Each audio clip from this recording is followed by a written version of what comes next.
سلام، ما اومدیم آموزش ساختن این خونه بلند رو به شما یاد بدیم.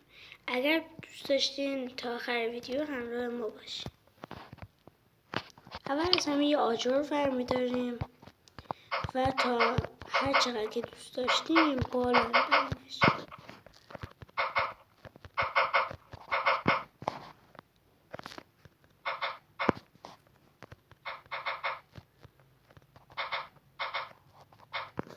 حالا من میخوام از خونه‌های دیگه بالاتر باشه.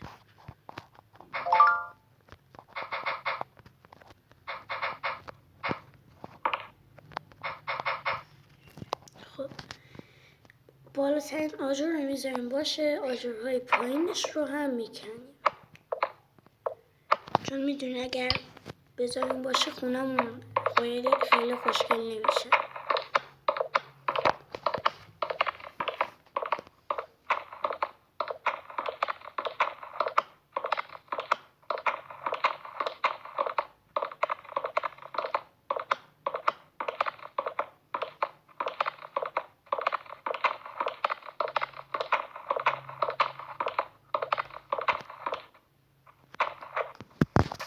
خب می‌بینیم که این آجر تو هوا معلق و به این صورت در میاد، یعنی 3 تا اینجا،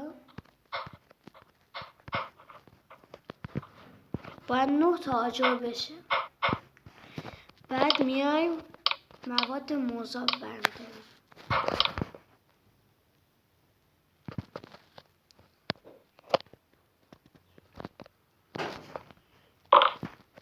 خب مواد مذاب رو می‌ریزیم، باید مواد مذاب بریزیم پایین.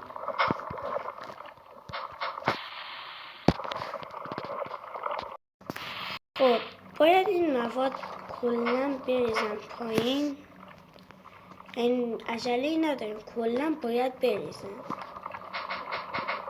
این تیکه نمیدونم برش نمیدونم.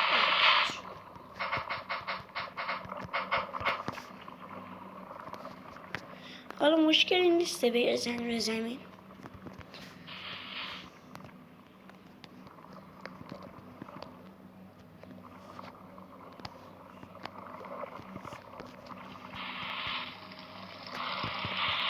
این مواد خیلی دیر میان پایین، اما آب خیلی زودتر میاد.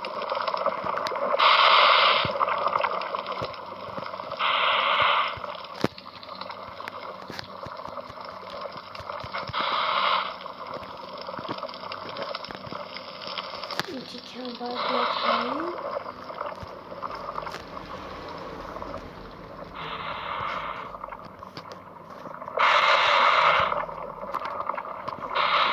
خب مثل که کلاً تکمیل.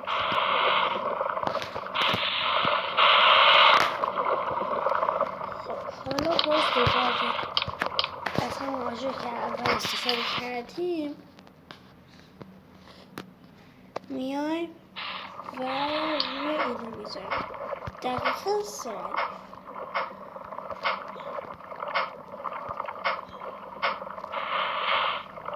روی همینا باز آب میریزیم. از همه طرف باشه. دقیقاً این شکلی باید در بیاد. البته الان توش نباید بریم، اول باید کلی وایستیم که این آب آتیش تبدیل به سنگ بشه. باید وایستیم. مثلا اینجا رو نمی‌کنیم. الان من از این مدل استفاده کردم، اما الان اینجا به این صورت در میاد.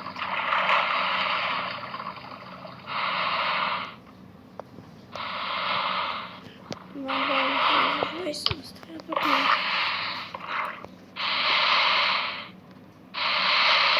ببین داره سنگ میشه. این آجر بالا رو نشکنیم. خب مثل این که تموم شد. تا اینکه آب بند بیاد رو همونجایی که آب ریختیم سنگ میذاریم در بعد شکلی. بعدش آب خودش خشک میشه.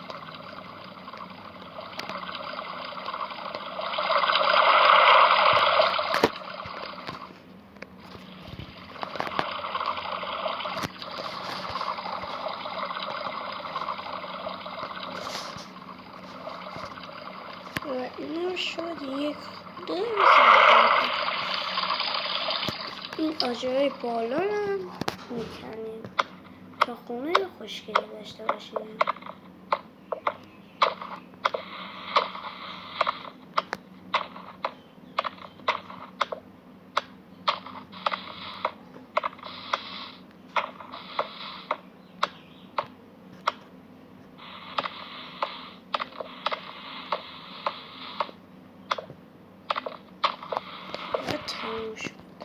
این موادهای مذاب توش هم خودشون میاد. اگر دیدین که نرفتن دیگه میرن، خب بازم بیان من میرن دیگه، حالا کار نکن. اما اگر خوشی باید آقایون توش کلا سیمی بشه، اما از مامای بیون خیلی خوشگل بشه. هرشی که بازم خودشون داره خوشگل تر کنید. حالا به سلیقه خودتون بسته. بعد میان اینجایی که ریختیم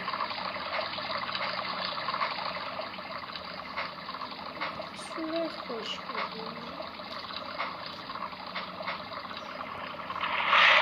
و آبش میزنیم خودش از بین میره و صدای آب هم دیگه نیست. و این شد یه خونه خوشگل مثل بقیه خونه ها. اگر دوست داشتید میتونید از همین آجر استفاده کنید. دقیقا میشه هم از این آجر دیگه. خب تا بیان به این صورت به هم دیگه خونه ها رو وصل کنید.